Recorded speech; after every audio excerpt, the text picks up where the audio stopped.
So my customer wanted to know, how hard is it to get her dog to go to the kennel? Hey, Rigby. You want to go to the kennel?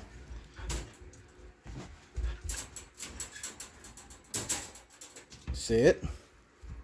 Rigby. Sit. Shake. Okay, I guess you can go to the kennel.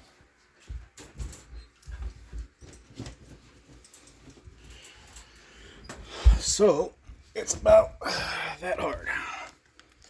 You want to make him crave going into the kennel. Before these guys moved into our homes, they lived in dens, little caves, little kennels. Somewhere that's dark, they feel safe, and there's some stuff in there. You know, there's water, food. Now, I've just been giving him kibble from the treat pouch all day. He's actually been taking my dog's kibble as a treat. He doesn't seem to like the kibble that y'all gave him. He's eating it if he has to, but just so that he will eat, I gave him some white rice and mixed in with some of my dog's kibble that he likes. So at the end, I just empty out the rest of the treat pouch into here, into the bowl. And he goes in the kennel and he has to be calm and sit there. And then he gets his food. That's his last little bit. Alright. And so there you go. Now the reason why he's doing that is because he's been exercised. He's been exercised so much that he's tired, and he knows that that's his little safe space. So while he's in there, I'm going to tell you a few things. He's good in there for about 2.5 to 3 hours before he's got to go take a potty break. So like even in the middle of the night, if you know you got to get up and use the bathroom, maybe open up the kennel and let him go to the backyard, eliminate, give him a treat, then back to the kennel. He's good to go for another 3-4 hours. This is at night. During the day, I was getting about 2.5-3 hours, and then letting him out for about 15 minutes, and then putting him up again for 2.5-3 hours, because between 12 and 8 o'clock at night, he's pretty much in here in the kennel. He had no problem with it, no whining, no crying. He actually enjoys the kennel. He's been really good with everything. So whenever you guys have this party, one of your questions was, y'all guys are having a party and we're not sure how he's going to act. So what I would recommend is exercising him, and exercising him to the point where his tongue's hanging out and you can see he's physically exhausted. There's like going to be a little light foam around the lips, the tongue just hanging out, panting, and he'll pretty much tell you, I'm done.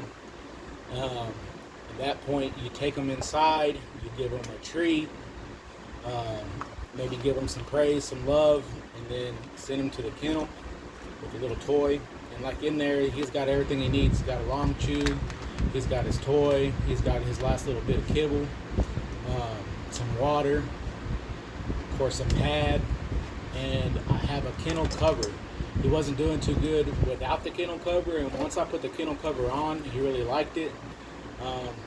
It made him calm down a little bit more and not focus on everything, because his eyes are like a hawk. They're focusing, looking at everything, if anything moves. So these are like blinders for a horse. When you have a horse pulling a wagon or whatever, it might be a little skittish, and you put the little blinders on it so he can't see to the sides and freak out. It just has to look in front of him. It's kind of the same concept. I haven't given them any of these yet, but another thing, so like before this big party, you might want to give them something like this product that I sell. It's a hemp treat.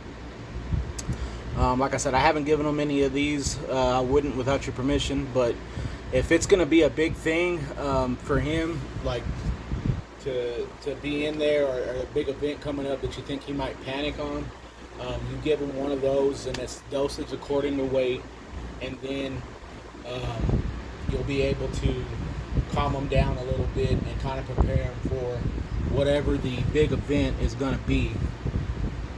So another thing is putting a fan. I have a little fan. I have it on 1 right now. I blasted up to 3. It kind of deadens the sound a little bit, cools them off, and it gives him something else to focus on. And you can tell this is his little favorite spot. If you lose, if you're going to get up and get a glass of water in the middle of the night, let him outside for a second to eliminate, and then go get the glass of water, let him follow you, and then back to the crate, just so that he kind of gets used to that, because every time I've gotten up to use the bathroom throughout the night, like I said, I'm sleeping in the room with him, so anytime I get up and he starts whining or anything, that's his little tail. Once he starts whining and giving me some type of signal, that's him telling me I need to go use the bathroom. So I take him out, he uses the bathroom, and then he comes right back to the door, scratches at the door, hey, let me in. So we do. Hey, no, don't eat that. That's the bowl. Don't eat the bowl. Do this joint. Do this joint. Good boy. So I have been giving him some of these because he's been going pretty hard, and it's just like a daily vitamin, helps with the joints, immune system. I've been giving him one of those a day, and he just takes it as a treat. Don't have to put it with anything. And the same thing with those pills that y'all gave me. I'm gonna go ahead and get this out of there because he's gonna eat it up.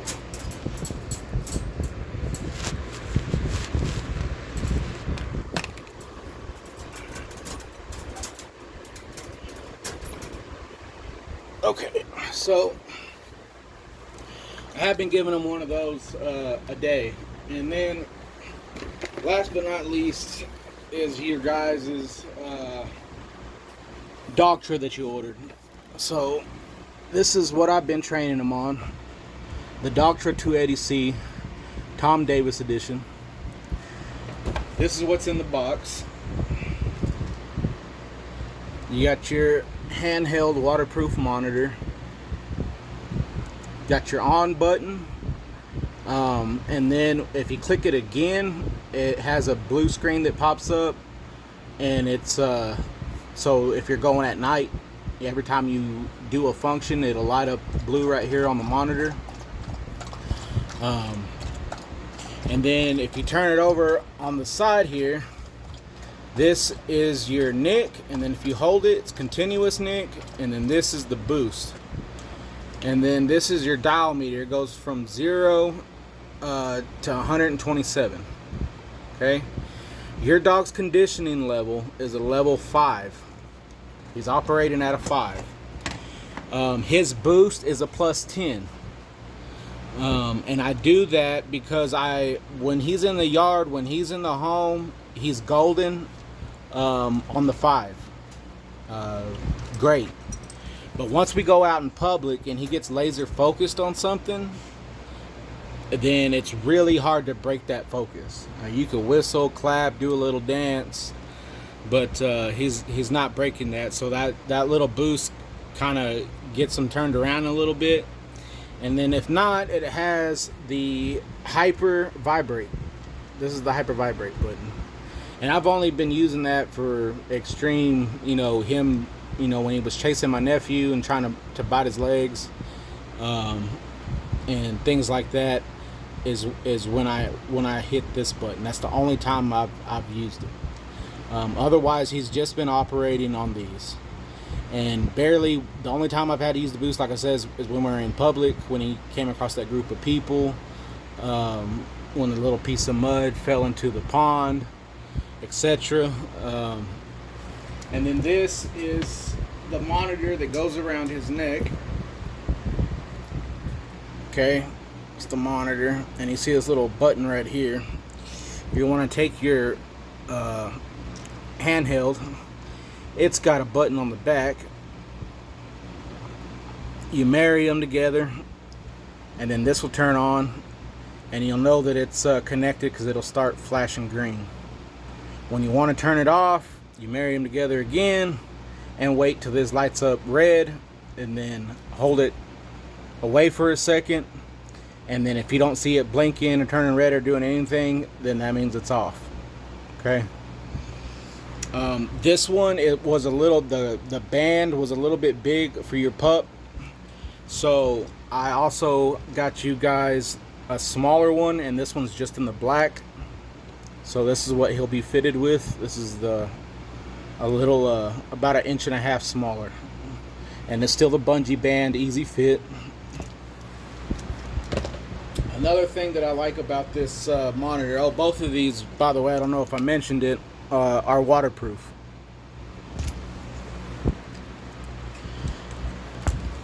And then this is your charging cord. And for this guy that likes to pull on stuff, and then maybe you got grandkids, if it's plugged into the wall and these are plugged into your charge ports into the back of your monitor and your handheld, and somebody comes across and pulls the line, or the dog grabs it and pulls it, it has a quick disconnect so that these don't get jacked up and it doesn't mess up your handheld or your monitor. So that's a feature that I like about it.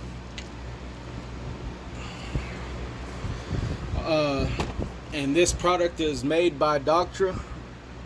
Not sponsored by them, but it'd be cool if I was. So I hope this answered some questions for you. Like I say, I don't know how long the party's gonna be, but if you exercise them for like a 30-45 minute session, like I say, if you guys got a treadmill, put them on the treadmill for a few miles. Ride them around on the bike. I try to give you guys a few example videos of exercises you can do with them that are a little quicker than just playing fetch or something. No chewing on that. Good boy. Good damn. So if you guys have any more questions, just comment and I will try to answer them to the best of my ability. If this video was lacking on anything that you had a question about, then feel free to contact me again, and I will try to shoot another video to help you out. Thank you.